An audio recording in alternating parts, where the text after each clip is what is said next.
this young lady, because she has the matching necklace, I had to go with her. Very nice to meet you. What's your name? Beth. Beth, we've never met before, right? Nothing is prearranged. You're not an actress. You haven't been paid. As a matter of fact, none of you know what I'm going to do. We haven't met. This is not prearranged, right? Correct? No! I'm going to take this prediction. You see it right over here, and I'm going to place it around. Beth, is it all right if I place it around your neck? And we're going to keep it right there. At no time will you remove that. Don't let anybody touch that until the end when you actually take that and read what's on there, okay? So, I had this crazy dream that I was going to meet a beautiful young lady who I was going to take on a date. I know this is going to happen, so I want to just show you, as loyals, we're all in sync.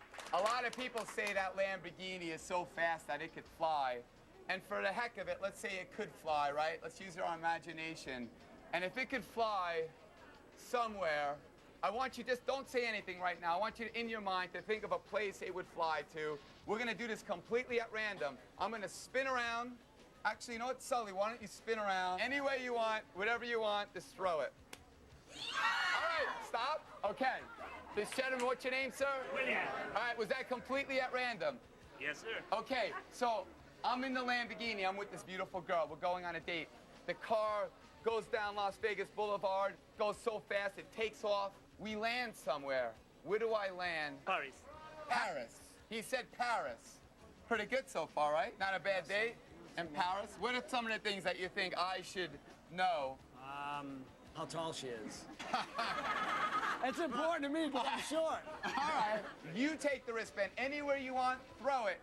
All right, hold it up in the air. What's your name? Lauren. Lauren. So I'm in Paris right now, and I'm with this beautiful girl. How tall is she? 6'2". 6'2". What are we gonna do next? Maybe I look into her eyes. Yeah, color of her eyes. Color of her eyes, okay. I want you to take that wristband. I want you to throw it anywhere you want. It went over here. Sir, you have it. When I look in her eyes and I say, you have the most beautiful Green eyes. green eyes. What do I need to know, Sully, now? I'm a big wine guy. A wine guy? So I would say maybe ask what kind of wine she drinks. Throw it anywhere you want. Now I want to know. I'm sitting down at the table. The waiter comes over and he says, Mr. Angel, what kind of wine do you want? Red wine. Red wine. So we're there chilling now with a glass of red wine. And I call up Sully and I'm like, Sully, I'm really nervous, man. I'm with the most beautiful girl. She's really tall. You know, we're in Paris. We're sipping some red wine. For the first time in my complete life, I don't know what the hell to say. And then you say to me, Chris. Ask her a name.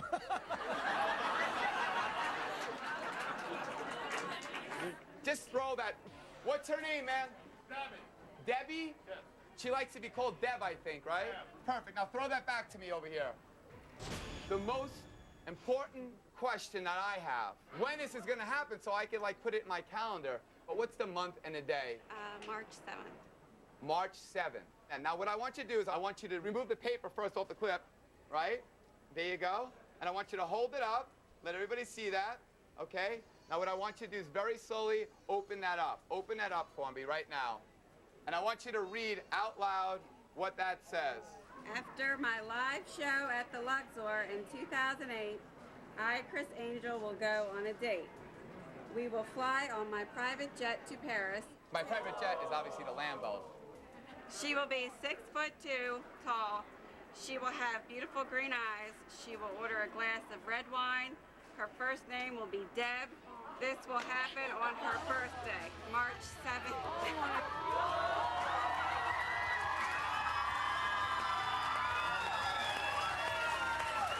I don't know how he did it. I think it must be real. Chris, he's amazing. He's my freak. Yeah.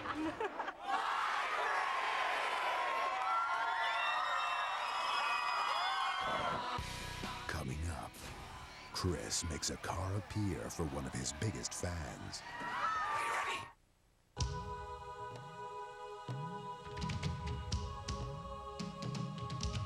He tried to talk, he couldn't.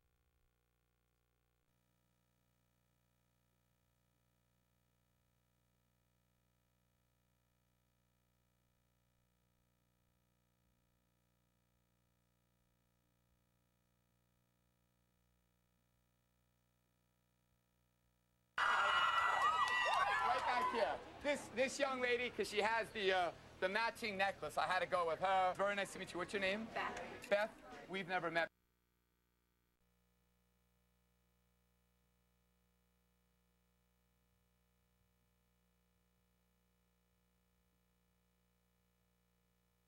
Technology, we can now create nature's perfect sleep service. Introducing the Natural Response Sleep System. Organic, hypoallergenic, conforms.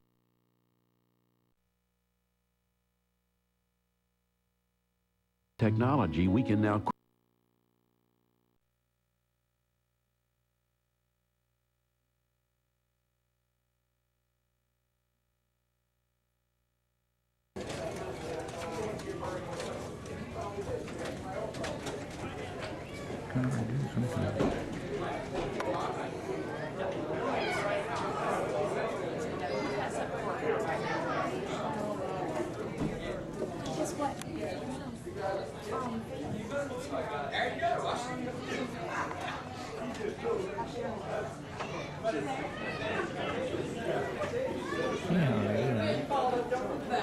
That's all right. I don't worry about it. I'm used to it. Oh, really? Oh, yeah. Do I have to get you a ticket and I pass you?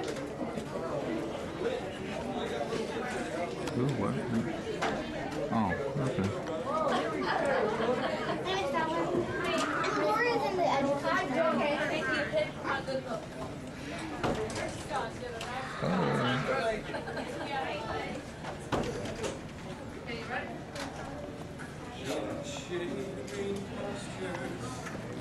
Keep asking those questions, man. It's the only way you'll learn. Eddie, how are you, sir? All right, It's the only way we can practice. Yeah. That's right. We can practice. Making sure that we understand what we think we believe. I guess you were playing Duck Duck Goose, I guess. Using all my film up. Oh, I get this one. 2 and 4.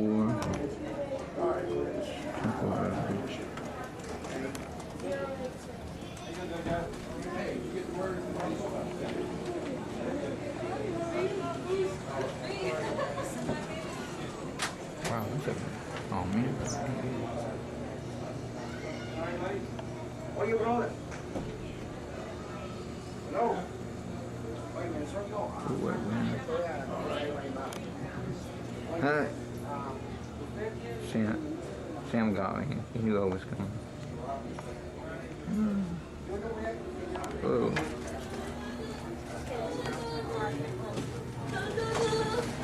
Oh. Hello. Hey, Amy, how are you? Thank you. All right. Thank you. Hey, everybody.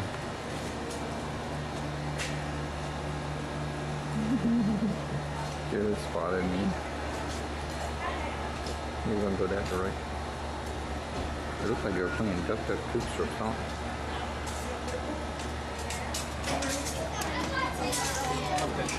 Stop watching.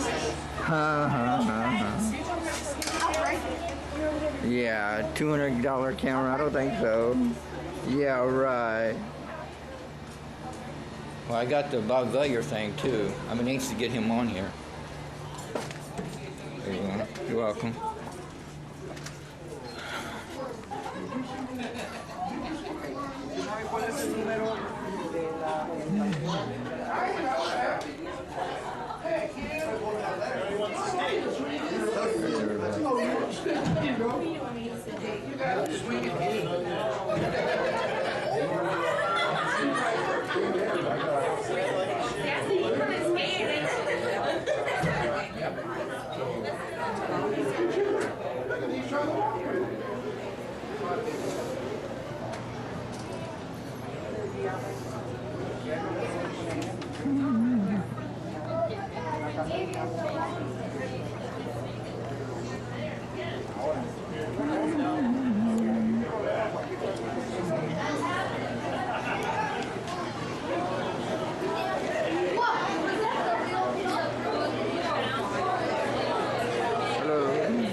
back here, kids. Come back here. Come back here, kid. You go away. So anyway, go away. Bring it back here.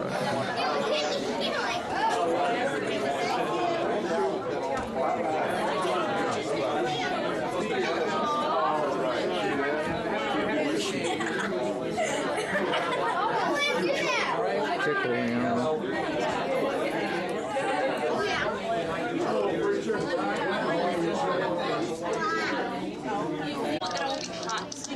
Like yesterday was way hot, and I was like wearing jeans and like a t-shirt, and I was like dying. Yeah. 9 pounds and 4 ounces, I guess it's something. You there, man. Yeah, it's like this, and it looks like it was. James was like, I with that, it was like, mother-in-law says I do that. No, that's not fun.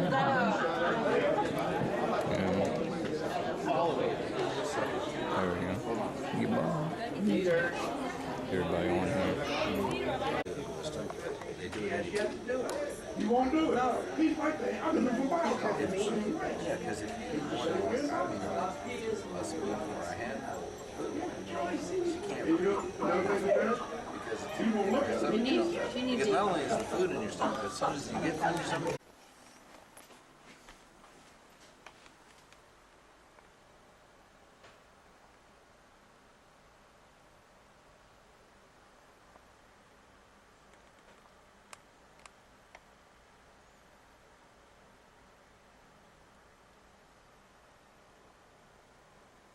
They eat hamburger meat too.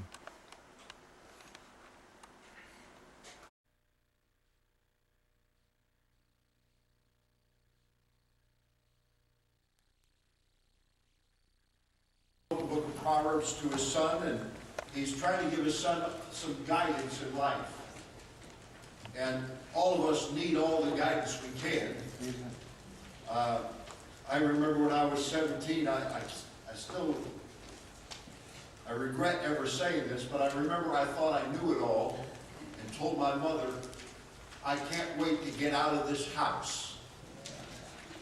And it wasn't long after I ended up at Bob Jones that I said, I can't wait to get home. And we started marking the days off. It's amazing how wisdom comes when you go through some hard times. I'd rather let someone else go through the hard times and give me the wisdom. And I hope I don't have to go through some of the financial hard times that many people do. Hopefully I can learn from your mistakes. But hopefully, maybe even better tonight, we can learn from Solomon, who has given his son some direction and wisdom. You know, there's a lot of times when we're driving down the road, we're not sure if we're going exactly the right direction. I remember I got on the Beltway in Washington, D.C. Well, after I went around, I saw that temple on the west side the second time around, I kind of got the idea that I was going the wrong way. Now, men never get lost, honestly. Men never get lost, women, but we might get especially disorientated. My wife said, now, why don't you stop and ask for direction? I said, I know where I'm going. Well, what's on the corner? I will know what's on the corner when I get there. Well, how do you know what's on the corner when you get there if you don't know what's on the corner? I said, it'll start to look more familiar. What are you looking for the familiar? And I said, I'll just get this feeling when I get there and I'll know when I'm there. And so we go around and around with that. And she said, just stop and ask directions.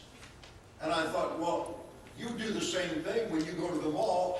What are you going to go buy in the mall? I don't know, but I'll know when I get there. So I hate to think some of us are going through life trying to make financial decisions and finding out when we get there that we made the wrong decisions. There's a whole lot of people reaching our age at the late 50s, 60s, early 60s, and finding out that we didn't do all the right things for the first 40 years, so now we have gotten there, and it isn't looking good. And if you'll do it right from the beginning, you'll avoid a lot of heartaches at the end. I envy somebody who says, hey, I can go on a cruise ship or on a fishing boat, or I can take a vacation and go see 4 or 5 missionaries. I envy somebody like that. But there's some of us, you've never been outside this county out here, never been outside the state of here in North Carolina. I thought when I was a kid, if we went anywhere from Hartford, Connecticut, as far as New York City, 100 miles away, we were like going across country. But I envy people who are able to do that, but folks, we're not going to be able to do that if we ignore the Word of God. The Bible is like a GPS. It gives us some turn-by-turns along the way. And I've got one of those GPS. It works wonderful as long as I listen to it. You know what I'm saying? As long as I listen to this, to that GPS, it gets me to places I didn't even know where it was. Someone says, hey, would you come on over to the house for dinner tomorrow night? Sure, I'll come. What's your address? And they're trying to give me, I said, I don't need the church, just give me your address. Yeah, but there's a couple of times that I knew that GPS couldn't have been, I was sure it wasn't right. So I'd keep driving along, and all of a sudden it says, make a U-turn, make a U-turn, make a U-turn, and then you have missed your turn, go 4 miles ahead. And I thought, I'm just going to make a U-turn up in front of you. And then I go ahead there, and they said, make a U-turn. I shut that lady's voice off again. You know, sometimes we don't want to listen to the directions, do we? We've got our own plan. But the Bible has a better plan tonight that'll keep us from making a lot of bad decisions and wrong turns financially. And here we just want to run through a couple of things here tonight. Solomon says to his son, make wisdom your principal goal in life. There's a lot of people out there making money their goal. I don't envy anybody who has to sell every day and just to make a living. I don't envy them. Because sometimes you can get caught up with other people whose goal is just to make money. I've been looking for another car since my son has got since my son drives that car now, after 25 years, I've got to find something different. And you know, I find some salesmen are out there, their goal is not getting me the best car, their goal is getting their next paycheck. And some of you have talked to some investment advisors over the years. I find a lot of times when you go talk to someone at a bank or some other place to get some investment advice, they're more concerned about their retirement than your retirement. Tonight, I want to make sure that our goal in life is not the accumulation of wealth, but it's getting wisdom. Because what good is it if you have all the wealth? You know, if this was really good stuff here tonight, it's good looking stuff anyways. If this was good stuff, you know, what good is it if you got billions over here and you don't have any wisdom? I remember watching the what was it, not the Rose Bowl, the Super Bowl. Super Bowl game this year, and the winning team, I guess they got over $60,000 for the game. That's over $1,000 a minute. And yet there was a couple of them, the next day were arrested down there for drunkenness. What good is it if you make $1,000 a minute and the next day you're in jail for drunkenness and an embarrassment to your whole team and your family? Tonight, don't seek wealth, seek wisdom tonight. And then number 2, be honest in your business affairs. Be honest in all your business affairs. A just weight and a balance are the Lord's, and all the weights of the bag are His. Proverbs 11:1, a false balance is an abomination to the Lord, but they that deal truly are His delight. Now, I notice this, we're going to run through this quickly, but many people, the bigger the money, the more they're likely to be dishonest. Don't ever put your ethics for sale. Don't sell yourself out and some biblical principle for a little bit more money. It's not worth it. I talked to a pastor a couple weeks ago, and I said, how you doing since you got enough money for your building now? And he said, what do you mean? I said, you know, didn't you just get a large gift? He said, no, we never got it. And I thought, you know what's happening? I said, here's somebody who got this truckload of money. Not as quite as much as all of this. maybe as much as one of these over here, maybe, but there was a lot. And I said, I thought that so-and-so was going to tithe when they got that money. You know what some people will do, and I'm not saying this person didn't tithe, we just hadn't seen it yet. But a lot of people, I think, do this. Their tithe, they'll designate it, since you just got a $100,000 inheritance from a relative, they'll tithe to a cousin who's going off to Bible college and say, that's our tithe, we're helping them through Bible college.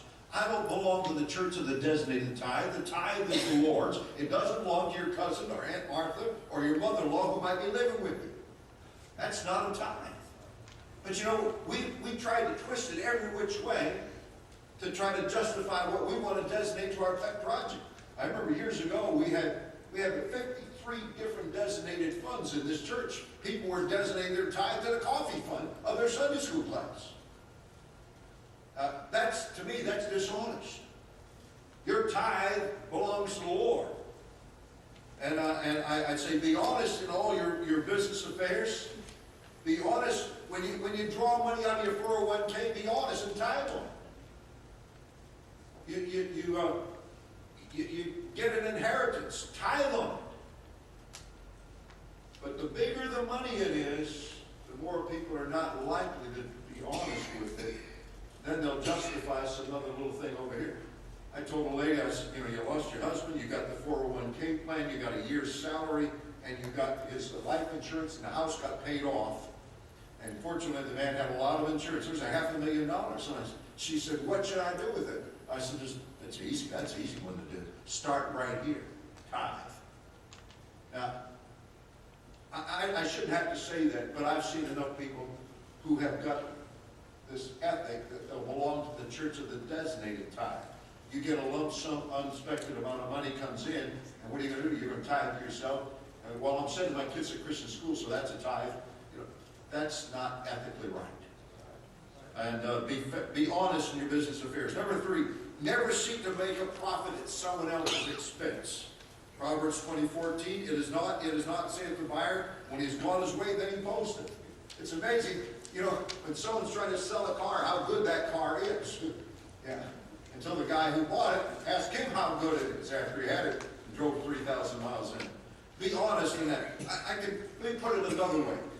Pray for your friends, but don't pray upon your friends. All right, you understand what I'm saying? There's some churches that I've been into, the lotion potion, people jump on you as soon as you walk in the door. They got some potion there that you take this is going to make you like Charlie Atlas. Or some lotion that's going to make you look real young again, and your wife is going to look like she's 21 years old. And they got to get you signed up for their lotion potion game. I'm going to say this on behalf of the pastor, keep that out of the church. If your customers are just people here in this church, you're going to be out of business anyways. And so the best thing to do is pray for your friends, but don't pray upon those friends. And then number 4, pay your bills when they're due. A man asked me the other day, he said, what happens when you can't pay your bills? I said, it's time to reduce your standard of living. I've got one of our relatives got to a place where he couldn't pay his bills, so what did he do? He sold the living room furniture. I've had people say, I can't pay my bills, but they're sitting there talking on the cell phone telling you they can't pay their bills. And I say, you know, the only thing I knew about a cell phone is when Maxwell Smart got his shoe off. I mean, some of us remember those days, and we didn't know what a cell phone was. Now we got people who've got to spend $100 a month for the cell phone. I'm saying, cut the cell phone off, pay your debt. Cut the cable television out, satellite TV, and whatever else, SM radio, whatever you got, and get rid of some of those stuff. You know, some of us remember when we didn't have a phone. And now we've got the cell phone, we've got the satellite TV, and we've got the internet connection so we can talk to the whole world through our Skype, and we're spending all this money, and we're saying, I can't pay my bills and I can't afford the tithe. Well, you get in your new car and drive away. That's something wrong with somebody like that when they have to rob God to keep up their standard of living. Here's where many people are. Their standard of living is here, but their income is here. And what happens is, as your income goes up, this goes up. it goes up, and this goes up. What you need to have is if your standard of living, if your income is this level, you put your standard of living always lower than your income, and you'll always be content. And so when your income goes up, you leave your standard of living right where it's at. I don't need to have the latest, greatest car. I just want something that gets me to A to B. But I know some people that, if your income goes up goes your standard of living and your lifestyle. Look, I don't need that. I'm content with what I have. Let's just pay our bills when they're due, and then avoid going into debt. That's a voluntary thing for many people. I recognize some people have medical bills that never planned on and brought debt upon themselves. But I'd say a lot of times people sign up for debt. Or they go to the banker and beg them to let them get into debt. I don't like debt. And if I can't pay it off at the end of the month, I don't want to buy it. And if I do ever borrow money, it's only for something that goes up in value. Never borrow for something that goes down. When you buy clothes on a credit card, you can't take it back and get your money back. Hey, well, somebody said, well, I bought at Walmart and I gave my clothes back. And how many times you wear it too? There's people like that. Avoid going into debt. Spend less than you earn. Number 6, spend less than you earn. Number 7, develop proper values. Proper values and perspectives. There's some things that are just not worth spending all that money on. There seems to be something that, there's some people out there that will spend $100 a month on the cell phone, $85 a month for their cable television and satellite TV, and give $20 to missions a month. There's something wrong with our values when the average person in our church gives more to the cell phone company and their satellite television company and their internet than they ever gave to missions. There's something wrong with our values. Somebody say amen. Amen. Develop a proper value because, it's a trite saying, but only what's done for Christ will last. I can go out there and I can get myself into a $30,000 debt and drive away in a nice new car, get the new car smell, or I can buy a car that's 5 years old, it's got 3,000 miles on it. You say, where's it? I saw one the other day over a military trail, 3,000 miles on a car that's 4 years old, it's never been titled. I don't mind buying that. You can spend 30, I got this thing for 12. I'm saying, develop some values and perspectives. Now that I'm over here, I can give this much more to the Lord's work. And what is really going to count in eternity? A lot of people are living their lives to fill up another Mount Trashmore. Yeah, and say, those values are going to pass away. Why don't we invest in eternity, not Mount Trashmore? Number 8, learn the causes of poverty and avoid them. Wisdom, you need wisdoms. And a lot of people say, well, Brother Vallier, I never got the training that you got in finances. I'm going to tell you, I didn't grow up with a silver spoon in my mouth. There was 9 of us lived in a 2-bedroom apartment. My dad was career Army. When he got out of the Army, he bought a bar. We lived in the bar. That was our babysitter at the bar. And I learned a lot I know about finances. I learned it the hard way. And I didn't say, well, because I had such a bad life that I'm going to go out there and splurge.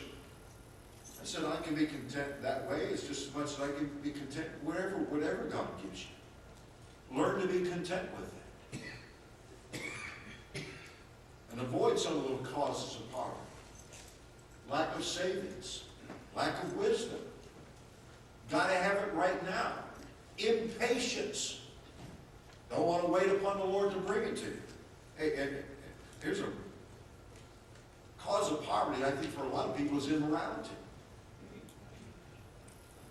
You say Christians immoral? You sit there and watch the television set and you tolerate all the cussing and swearing and conversations and stuff. I couldn't find one thing I could like. I went to this nature channel the other night, and all it was just a babbling brook to try to get you to go to sleep. I said, at least there's something clean there. And how can we sit there and watch the Super Bowl, which we didn't after a few minutes, of the halftime, we said, sorry boys, we gotta shut this off. But they were focusing on right in there, focusing on those girls. My handkerchief tonight's got more coverage than those girls had on in that Super Bowl who called cheerleaders. Yet, we haven't got the decency or the courage to say to our friends who have come over after the Super Bowl game to say, I'm sorry, we can't watch this anymore. You know, and we ask God to bless us, yet we're spending $80 a month over here to pipe the trash into our house. Hello? I want God to bless us. And one of these days, I'm going to wake up one of these days and say to my kids, I took care of the problem. 25 cents worth of lead poisoning. I'm really close. Anyways, avoid any path that doesn't have God's blessings on it. If it doesn't have God's blessings on it, stay away from it. I asked my children, my teens at home, what would Jesus do? Well, I don't know. He's not here to talk to us. I said, well, he gave us his word, and his answers are in the word. You know. Oh, my son, should I buy this laptop or that laptop? And I said, I don't know which laptop, but I know this. They that wait upon the Lord shall renew their strength. And if you don't know what to do, wait. There's an answer. I'm saying we need to have God's blessings on it before we move forward. Well, Dad, you know, there's some things worth waiting for, but some things, if you don't wait for it, you're not going to get it. And I thought, there's some things, if I don't wait for it, I'll be glad I didn't get it. There's some people, you know, I preached this message years ago. Someone reminded me the other day of a message I preached several years ago. You can get what you want, but you may not want what you got. And a lot of people are getting what they want, but they're not what God wants. He doesn't have God's blessing on it. Number 10, avoid get-rich-quick schemes. When someone, finish the sentence. When it's too good to be true, it's too good to be true. I know that there's a scam that went from Raleigh, all over Route 40 over to Asheville. Took thousands. I mean, there's literally over $50 million taken in this scam. And Christians were gullible for this. You know, someone says, well, I found a place where I get 30% return on my money, and hey, better yet, you know, so-and-so over here, he put his money in that. That evangelist too? Yeah, hey, you know, I'm aware that people want to mimic what I'm doing. I'm not going to let myself get caught up with one of these get-rich-quick schemes that says, hey, if you'll go out there and you'll invest some money over this, you'll make this much money. And of course, these people went out there and got into these options. There was some guy I used to call him Wade Crook, but so you know who I'm talking about. He went around the countryside, told you how to do options, and Christians got caught up in it, and now the guy's in jail. And there's some others out there that have gotten people to get into some investment.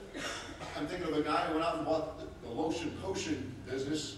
He got into this toothpaste that was going to be made out of eggshells, crushed up old eggshells. We'll crush them all up, grind it up into powder, and make toothpaste out of it, and add a little mint to it. Well, he was going to make big money. He ended up with a garage full of this stuff. And a lot of these, you know, when you get this stuff that says, come on over to my house on Tuesday night, and you have those, come on over, we're going to have a little party, and say, what do we celebrate? Oh, come on over, we'll find out what it's about when you get there. And then they got these charts and graphs, and they start telling you how you're going to have a pink Cadillac. Or frankly, I don't want a pink Cadillac. There's that preacher down here in North Carolina, he's still driving a pink Cadillac. I got my mind trying to think what his name is, but he's got some lady in his church who worked his way up to the Cadillac, and when she gets a new one, she always gives the old one to the preacher. So he picked me up there one day at the airport in a pink Cadillac in Raleigh. Just because you can make a lot of money doesn't mean God wants you. And I avoid get-rich-quick schemes. If it sounds too good, stay away from it. If the guy who's selling it, this is what happened to these guys over here from Asheville to Raleigh, they got caught up in this thing, and the guy never had any licenses. He just had a little thing in his basement where he's making a few dollars. And someone else said, hey, here's some of my money, and you invested for me too. And before you know it, he took off with over $50 million. I'm saying, stay away from some of these get-rich-quick schemes. When you can make money real fast, you can lose it faster than you can make it. All right, number 11, be generous to others. Be generous to others. There is a make themselves rich, yet have nothing. There are make themselves poor, yet have great riches. I'm not going to give to people who won't work. You get somebody out there and he's got a sign, will work for food. Forget it. I'll just go buy him a Happy Meal if I feel like I got to give him something. But I'm not going to go out there and give him any money.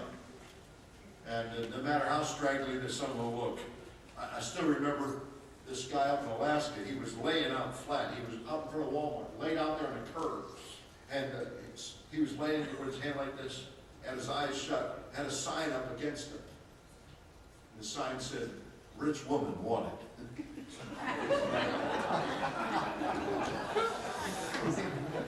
I want to be generous to anybody. You know, I bet you there's some woman out there foolish enough to go after a guy like that and say, well, at least he's got a little ingenuity. Number 12, decide to be a hard worker. Be a hard worker. Many people tonight, many, especially young people, I'm not saying all, but a lot of young people are like this. They want a paycheck, but they don't want a job. As a Christian, you ought to decide you're going to do 110%. When everyone else is packing up to go home, stay and help the boss. Go the extra mile. You're not there just to get a paycheck. You're there to exhibit the life of Jesus Christ and be a testament. And then number 13, avoid decisions that depend on future happenings. That's presumptuous sin.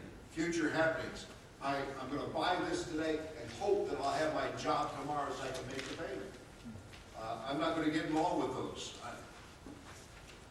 Again, the only time we borrow is for things that increase in value, not for things that decrease in value. So avoid decisions that depend on future happenings. Number 14, make money the old-fashioned way. Earn it. Earn it. I like a bumper sticker. I saw it out in Florida. I love this bumper sticker. I'm going to find out where I can get some of those. But it says, turn your hat around, pull up your pants, and get a job. Make money the old-fashioned way. Earn it. And number 15, avoid idle people. Don't hang around people who are not productive. I'm not going to hang around people who are just lazy. And I tell my teens at home, my father said this to me, and I still repeat it to my kids. If you lay down with dogs, you get up with fleas. And so if you hang around with idle people, you become idle. If you hang around people who never win anyone to the Lord and never go soul winning, what happens? You'll go through your whole Christian life never winning to the Lord, because that's the people you hang around with. You want to be a soul winner? Come on out here and be with people who are winning souls. You know, if you want to find yourself successfully financially, start reading some of those books of people who made a success financially. Start reading something like Wealth Without Risk or Ron Blue's book or some of these other Christian books that give you some good advice from people who've done well financially. But, you know, the old saying goes, if you always do what you always have done, you'll always get what you always got. Don't complain about your finances. Start reading books of those who've done well with it. Hang around those who've done well and find out you'll do better. Number 16, realize that relationships are more important than possessions. Relationships are more important than possessions. If your wife is not going to be happy with you buying a new shotgun, you know you're going to have a little fuss over it, it's not worth having the fuss. The relationship is more important than having your things your way. One man said, well, it's easier to get forgiveness than get permission. No, I'd say, hey, the relationship is more important. Yeah. Sometimes, man, it's just better to keep your mouth shut. Amen. So my wife went out and she bought this plastic bird in a plastic bird cage, and you cut your hands and it goes, what did you buy that stupid thing for? Your mouth shut. She got it for $4 at the yard sale. It sits out there in the garage. And It does to you. So what? Better to keep your mouth shut. The relationship's more important. And if all you got to complain about is what your wife bought at the garage sale, you got it pretty good. Number 17, take care of what you have. If you take care of it, it lasts longer. Number 18, don't depend on money for your security. Our security is not in wealth. Some people will say, well, I got this much money saved up. Ask those who just got taken in this scam over here from Asheville to Raleigh how much money they lost. And some say they lost everything. I mean, people are 65 years old, have lost everything. Then the IRS wants to tax them on it because they invested it in a non-IRA investment. Now they're going to lose their house. Listen, your money is not your security. God is. And then 19, never take advantage of your parents. And I'd say, parents, don't let your children take advantage. You keep bailing them out and bailing them out. Sometimes it's just called tough love. All right. Number 20, don't trust people who are in a hurry. Car salesman says, well, it turns the paper down here. He says, look, sign right here that you approve of this offer. And I thought, you know, it's amazing. I've been here 20 minutes. He went down $8,000 on that car. Sign right here. And I said to him, I said, I can tell you're a Christian man. I don't know about your manager, but I know you are. And I know what you would say to your kids. And you'd say to your people in your church, preacher. You'd say, pray over it. You're going to spend that kind of money, pray over it. He said, how many days do you need to pray over it? And I said, until God gives me perfect peace on it. Don't be in a hurry, because a lot of times they're more concerned about their paycheck than your paycheck. All right? Don't set a goal of being rich, set a goal of be faithful. Don't set a goal to be rich. Number 22, don't set a goal to, don't be greedy. He that's greedy for gain troubles his own household. And then number 23, get advice on major financial decisions. The Bible says there is safety in the multitude of counselors. Proverbs 11:14, where there's no counsel, the people fail. Number 24, develop your sleep habits. Some people stay up to 11, 12 o'clock in the morning and then expect to go to work at 6 in the morning and do a lazy job or a poor job. Develop your sleep habits. And then number 25, you can't take it with you. You never see a hearse pulling a U-Haul. Unless you're out there in the West Coast where they got an old hearse with a bunch of surfboards in it. But you can't take it with you. Number 26, pay the lowest possible price. I've done some comparison shopping. I went on the internet, found out, hey, this is what this sells. Hey, this is the average price around the country for this kind of car, and I think I'm going to get the right price.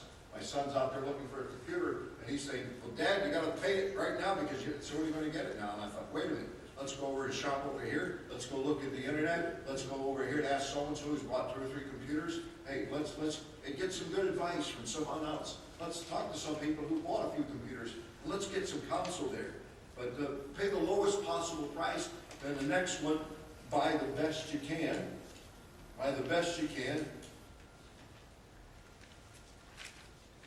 Paying the lowest possible price doesn't mean you don't get something good. The car I have been driving, didn't pay a whole lot of money for it, yet it's lasted us over 100,000 miles on it. I'd say I bought the low price, but got great value for the price. The salesman asked me just not too long ago, and he said, what kind of car you want? I said, I want a car that after I buy it, and I go tell my friends what I paid for it and what I got, I want them to say, wow. The salesman said, what kind of car is that? I said, what kind of car do you have on this lot? And if you gave it to me that price, everybody would say, wow. He said, I got to go talk to my manager about this. Buy the best you can. And then number 28, be aware of the potential dangers of poverty and riches. 2 things I have required of thee, deny them not before I die. Remove far from me vanity and lies. Give me neither poverty nor riches. Feed me with food convenient for me, lest I be full and deny thee and say, who is the Lord?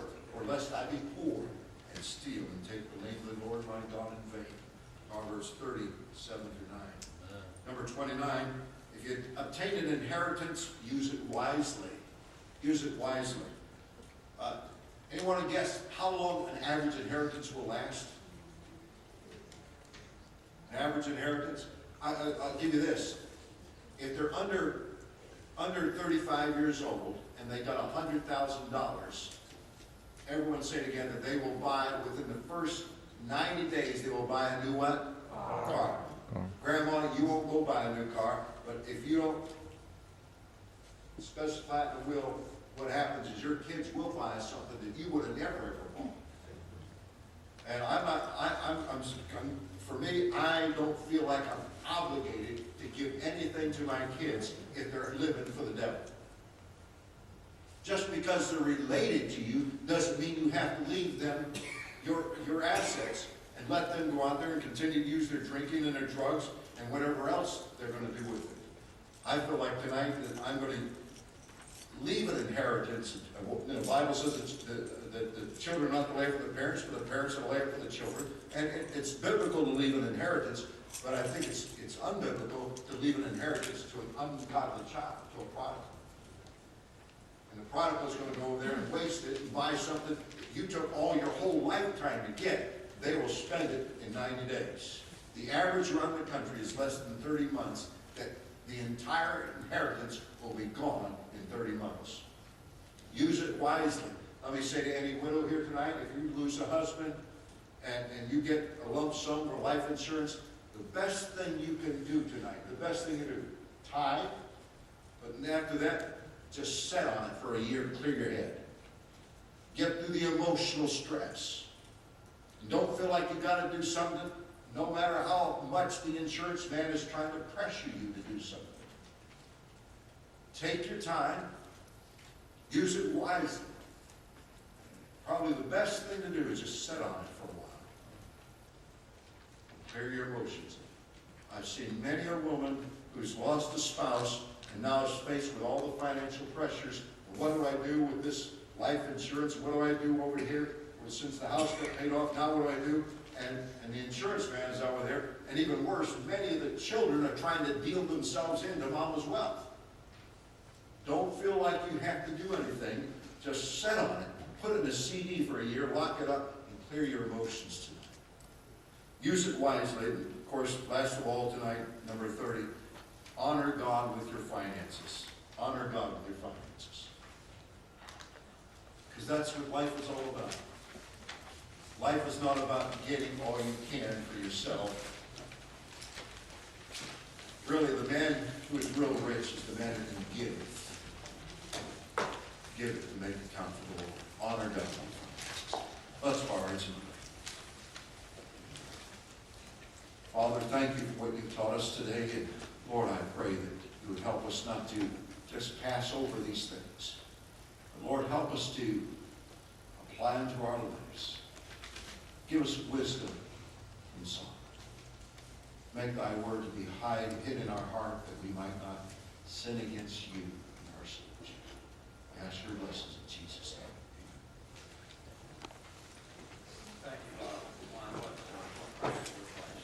All right, he didn't say anything about his table out there. He's got some CDs and some books. By the way, some of the books he has out there are really, really great, dealing with various issues. So go by there and take a look at it. There'll be something there that you can use. Our deacons meeting is tomorrow night. Thank you. Let's be dismissed. For anybody who's left over, the beer tent can come in.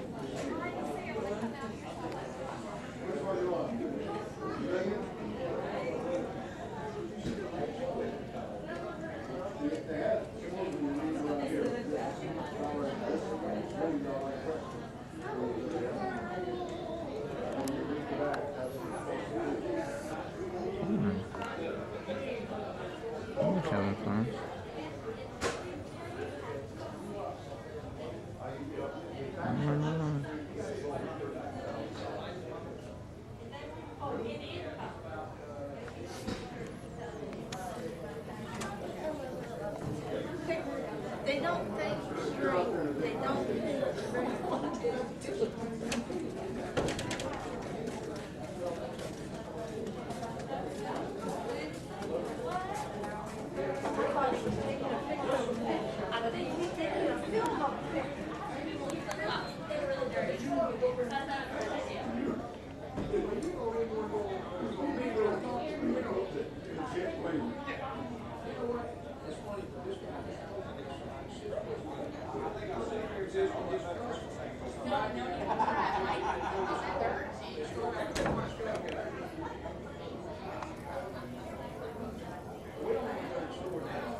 Derek Moran, Troy, David Kern.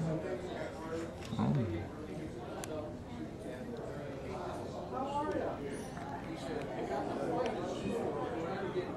I think I did that one right here. Here's one.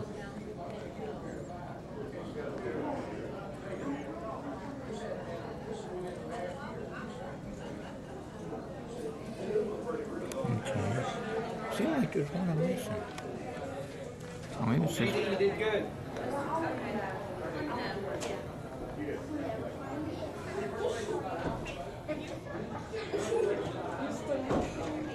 Oh, 52. Probably a 9.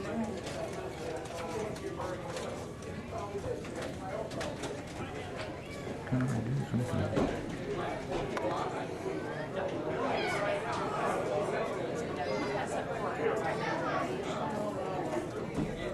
Guess what?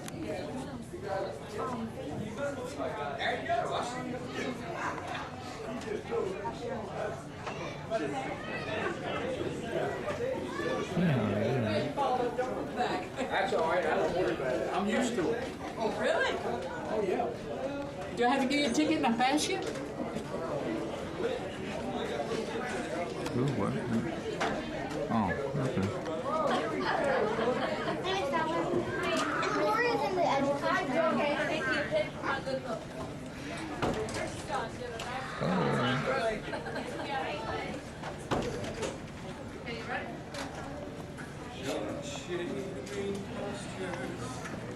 Keep asking those questions, man. It's the only way you're gonna learn.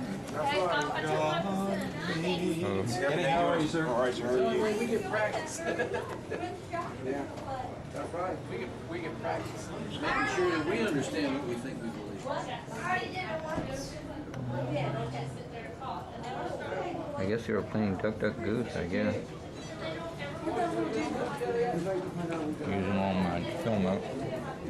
Oh, I didn't get this one. 204.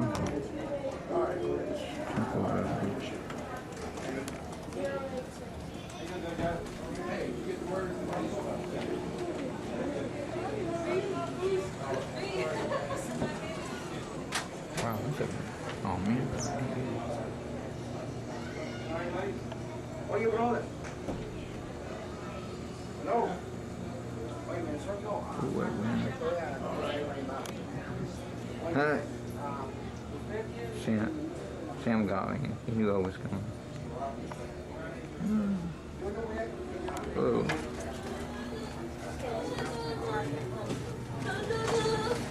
Oh. Hello. Hey, Amy, how are you? Thank you. All right. Thank you. We're running.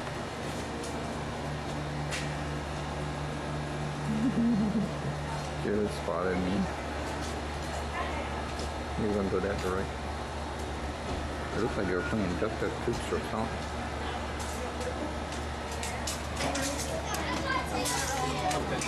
Stop watching. Yeah, $200 camera. I don't think so. Yeah, right. Well, I got the Bob Vallier thing too. I'm anxious to get him on here. There you go. You're welcome.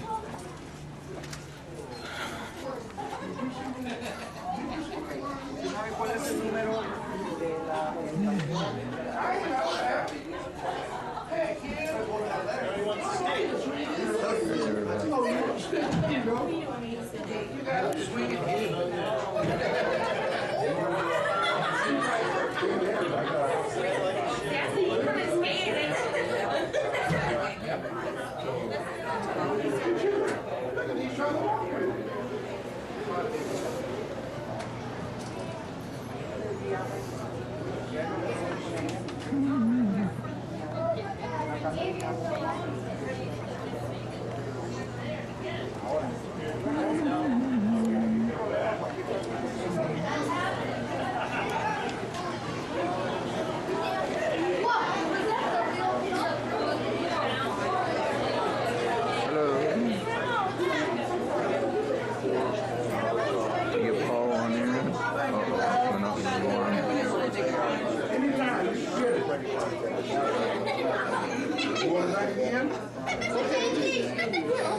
Come back here, kid. Come back here. Come back here, kid. You go away. So anyway, go away.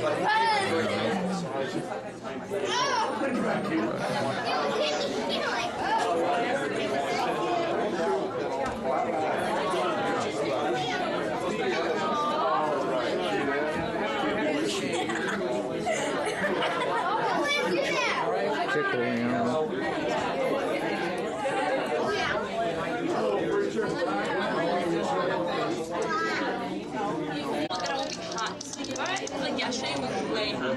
And I'm like wearing jeans and like a t-shirt. And I was like dying.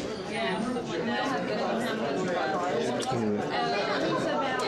£9 and 4 ounces, I guess it's the Does the job. Yeah, I get all the way. James was at 10 o'clock. No, I had to go right here. I was like, where did I put that? It was like, So mother-in-law says I do that. No, that's not fun.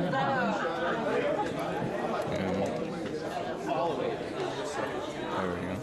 You ball. Everybody on here. You won't do it. He's right there. I'm looking for Bible college. Yeah, because if you want to us where I had she can't because not only is the food in your stomach, but as soon as you get food in your stomach.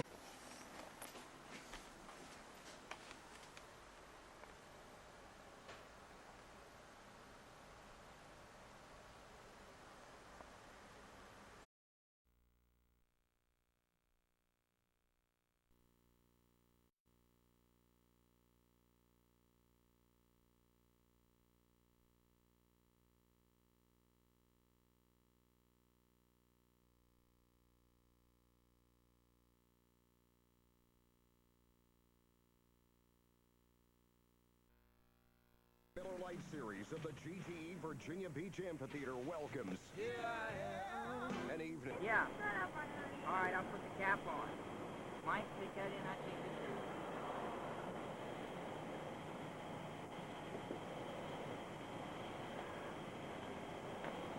That's trouble with the support, folks. Not gonna hold.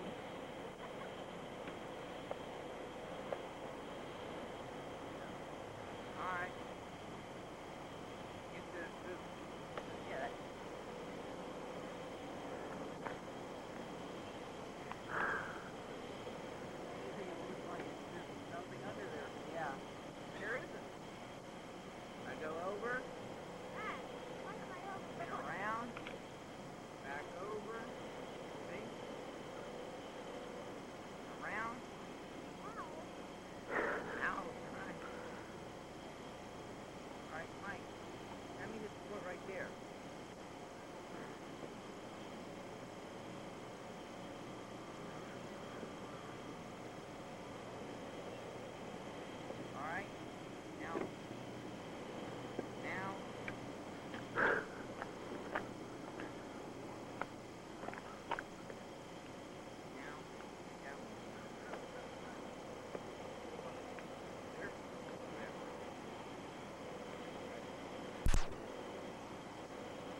Why don't you get him back off of there now?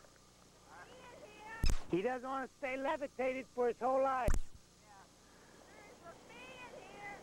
So get him down quick.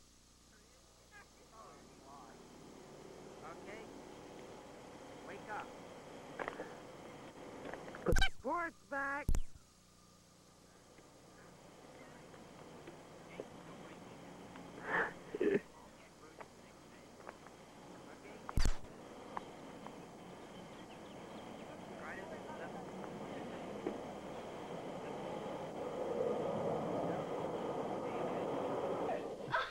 Just go ahead, hi. Hi. Do it anyways. We can cut this section out if we want to. Go ahead. Action. What's this about a haunted house? Wait a minute, I chopped Billy's head off. The headless Billy. All right, Bill. What's this about? All right. What's this about a haunted house that you're talking about? Me? Yeah. Talk to me? This haunted house, you think it's haunted, it's not haunted. I've seen weird things happen. What? Like what? Give me an example.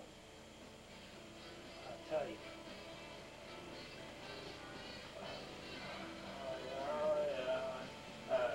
Boom! Oh yeah, sure. Like that's gonna happen to me.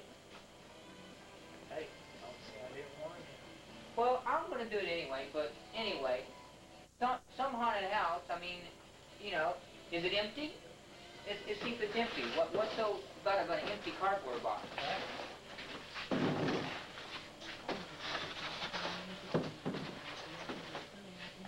I can use it for a stained top too.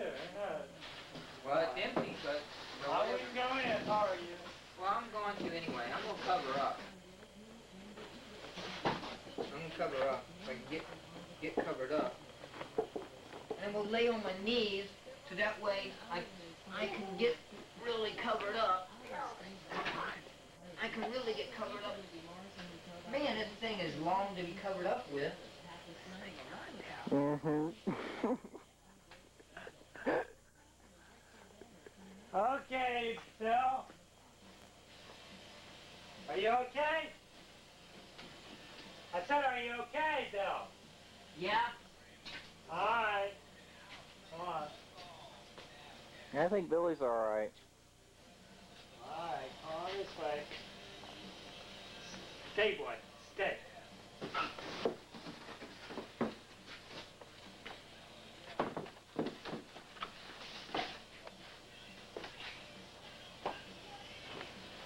Here we go.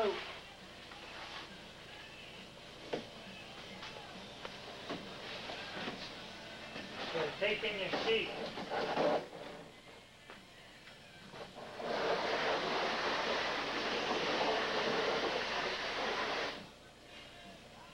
Okay, Billy? Come out. What happened?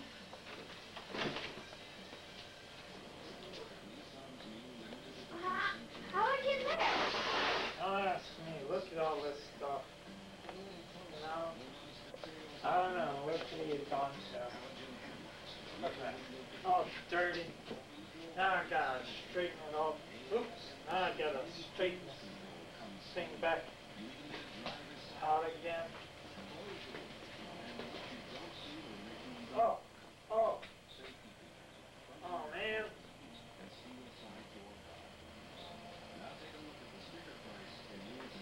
Oh, man. Look at that. What a bummer. I guess I'll sit down. What am I doing here? What? David, are you behind there? I'm right here. David. Right here. David, you weren't supposed to do that. You're supposed to make your entrance from the car, but. Well, I tell you what, you didn't tell me that. Yeah. I was thinking. You know what? Yeah, You made a couple mistakes. I did.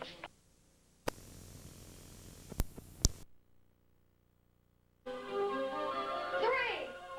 You know that fooled me? I thought I saw Matt go back there. You're not.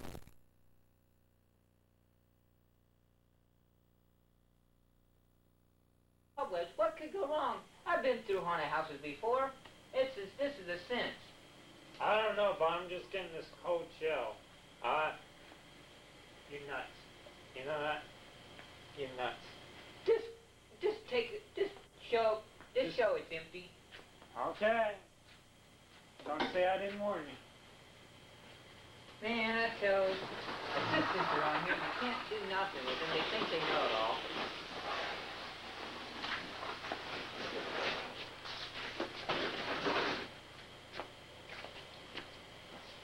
Okay. It's your own life, kid. Yeah, that's what you think. I'll cover myself up, and we'll go from there. Down. Bad.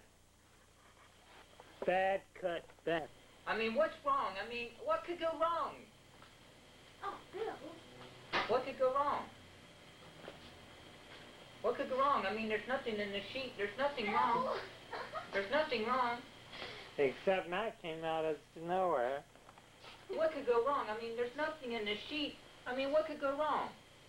Come here, David. I mean, come here. Tell me what you think's wrong with this haunted house. No way. I ain't coming. No way. There is nothing wrong with this. It's nothing but I cardboard. can't see you. Oh. There's nothing but cardboard. Well, that may be so, but you ain't getting me to do that trick. Well, I'm going to make myself like a ghost and do a metamorphosis. I can see your feet, Bill. You can? Oh, then, how about now? What? Still see them. About now? No. All right? I see your head. I know, because I'm going to cover my head. Okay. Crawl out. Don't mess with the sheet. I'll come for you. But I still think it's crazy. You know that? Come on. You must have a bad back, my friend. Why don't you get down? Come over here. Come back. Don't go over there. Come over here. That's it. Scooch over here. Okay, now I'm going to check the camera. Hold on, folks. Go to the... Okay, I see what we need to do. Keep them moving. Come on, Bill. Move over. Move over.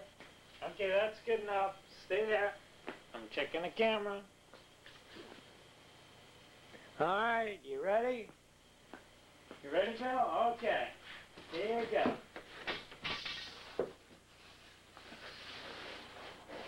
Oh, by the way,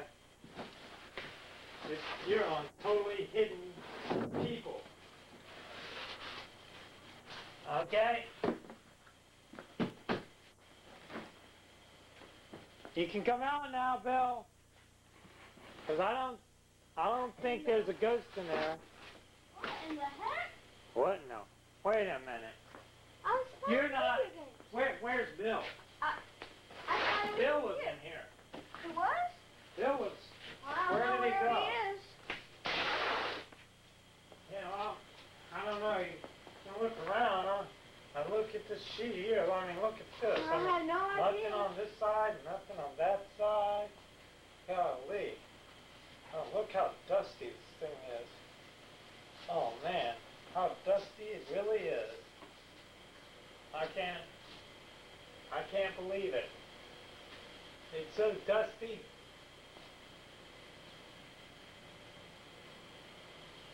Oh, wow. Have you found them yet? I can't see them. Me neither. Huh. Well, I'll drop the sheet and look for them. Wait a minute, what am I doing here? Bill. I was the one who was in the box. The haunted house. They said nothing would go wrong. David, What? but Where- where's David? Weren't you in there playing video games? Yeah. And But- Tommy telling you how to do laser chess? Yeah, but And we got through Echo? where's David? I don't know. I'm right here. Oh, man. He's Where'd you behind come? there. Where'd you come from? I don't know. There.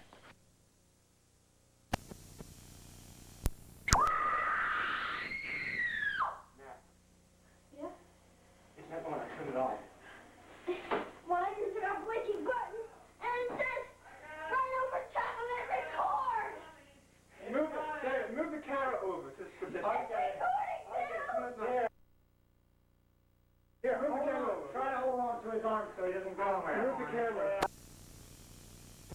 He's rough.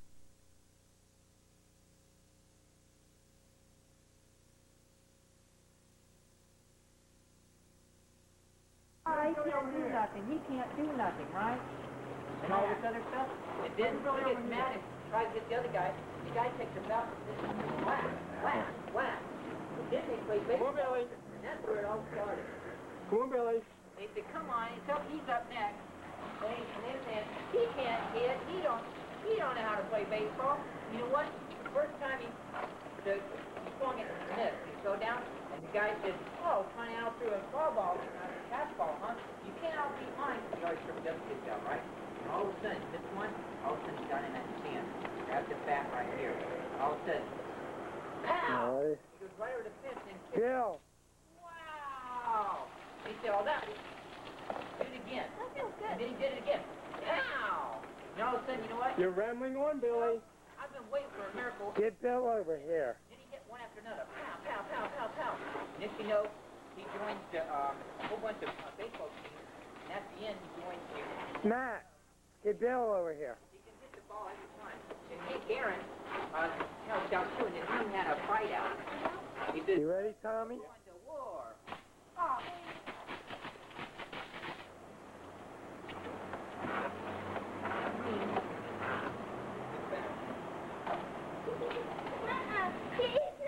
Let me use one of these guns to get back. Well, he couldn't win anyways. Tommy's got the big gun. I don't let him use your 30, okay? Huh? I don't let him use your 30, all right? You got the advantage. All right. 50.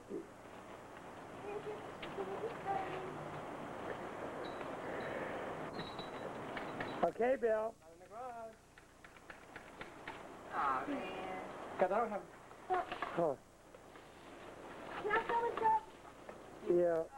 You're going to water, Steve. Got to fill up the big tank. Now you have a gun. Nope, wrong way. I need to get some water.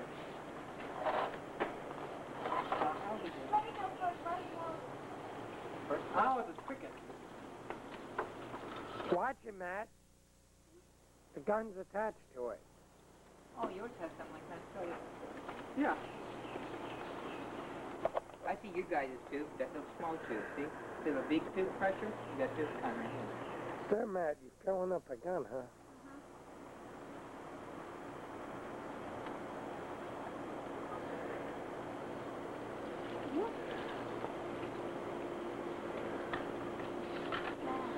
Can we come back?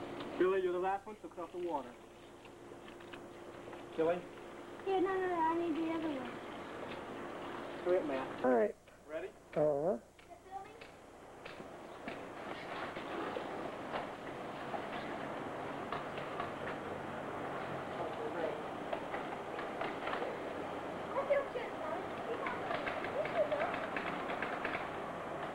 Let's try each other. Oh, no.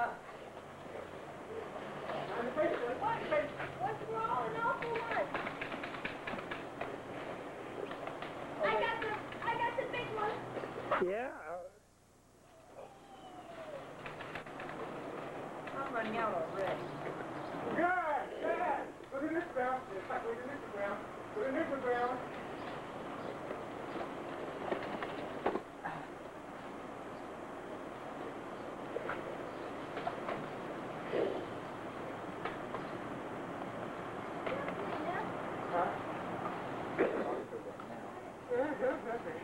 My can't bring them down.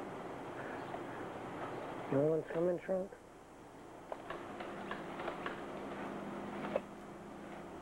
Hey, you can come out, Billy? Come on, come out. I'm taking a break. I am drenched. Come out.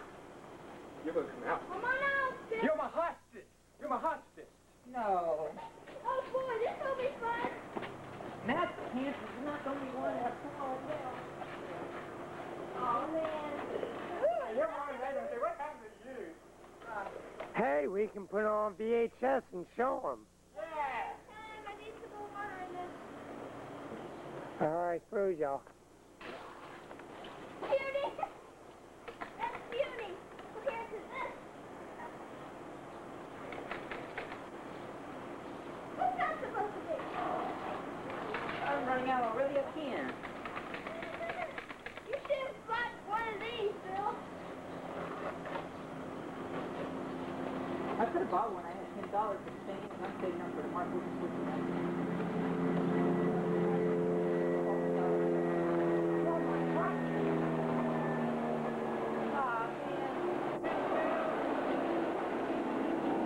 Matthew. What's that? Out from under there. Out from under that.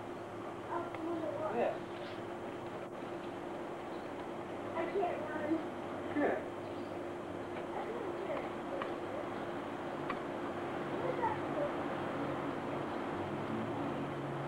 You're bloody.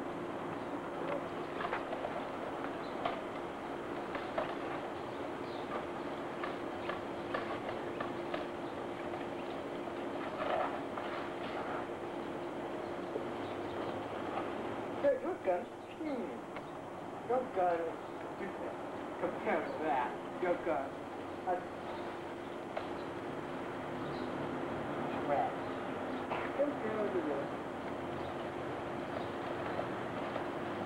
So we do that. Oh, God, he's got a water. Water, David? Yeah. Hold on, let me look at it. What does it say on it? I can't move now. Might be a rainbow. Are you cleaning him? He's dirty. He needs clean. I'll do like this, man. No, before.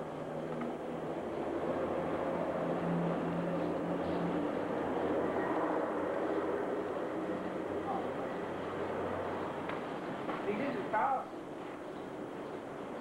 Yeah. Compared to what? Hey, the little everything. What are y'all mama gonna say when she sees you wet, huh? Huh?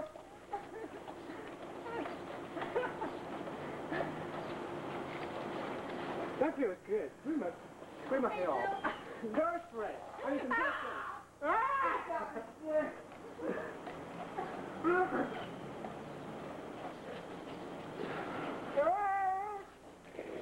Superman, break the beam, break the beam. Where's the mirror to reflect? Here's some hairspray. While we're in our sunglasses, kind of look. Oh, so you're easy off, huh? Easy what?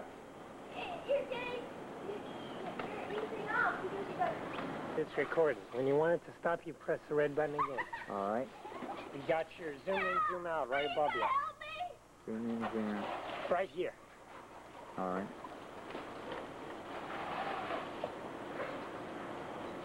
Ah, I got this, or not. Ah. Cheer on that. You filming, Billy? Yeah. Take that. Matt.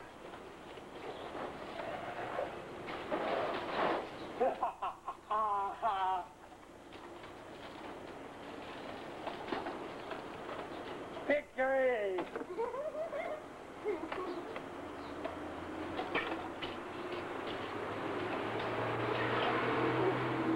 We had the water fight at the summer. Come on. Ain't my day.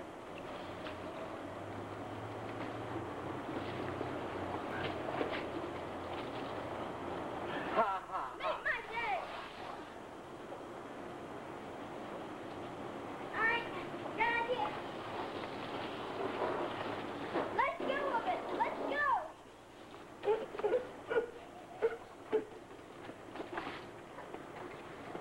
I can fix that.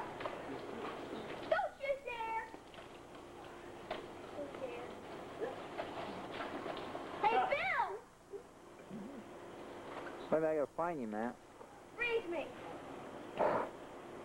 I can't find Matt. Oh, here he is. Freeze me. I can't. Don't get this camera wet. I can't freeze it because it's recording. Yes, you can. I can. Press the freeze button. The three-dot lump dot. 3-dot bump. Right here. Oh, Hit it. Hit it once? Yeah. All right, Matt, where are you at? I lost you. Hit it. There you are.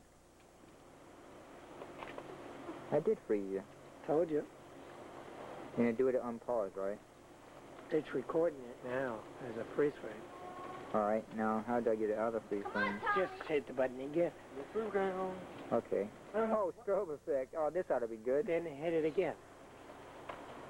Hit that same button again. Brilliant. Get this recorder. The mirror. Now hit it again. Okay. Get it recorded? Yeah. The recording? Wait a minute, I gotta back up a little.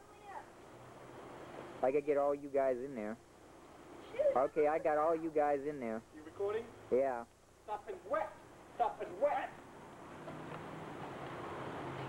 Neutral ground. Neutral ground. Neutral ground, girl. Girl. Little girl. I am. But this now it's time to say goodbye to all our family. F-P-R-A-R. Here, fill me up. Sure. Tommy, unscrew the knot. Fill them up. You ready? You ready? You're good.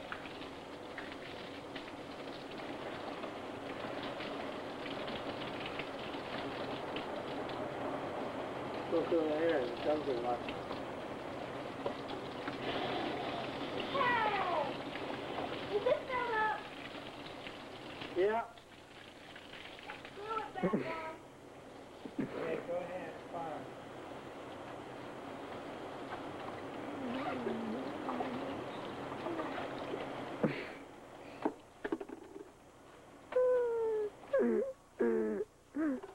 It's not filled up, is it?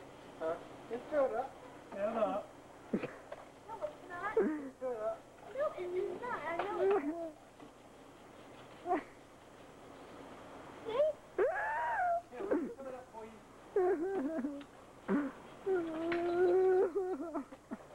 Oh, yeah. Unscrew the other one.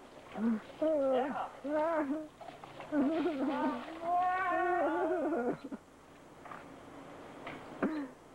Fill me up. Come on, guys. Nope, it's time to go. Time to go. It's 6:30. All right. When? I'll remember you. When? You're just going to have to wait until the next water fight. Uh-oh. Drop the gun. Stop it! Well, rest from that. Drop the gun. Okay, I'll cut the gun. Okay, go over and do it. Do what? I gotta go, you guys. Go, go, go, go, go. Go, go, go, go. Not gonna do it. I feel like I'm bald. See you later.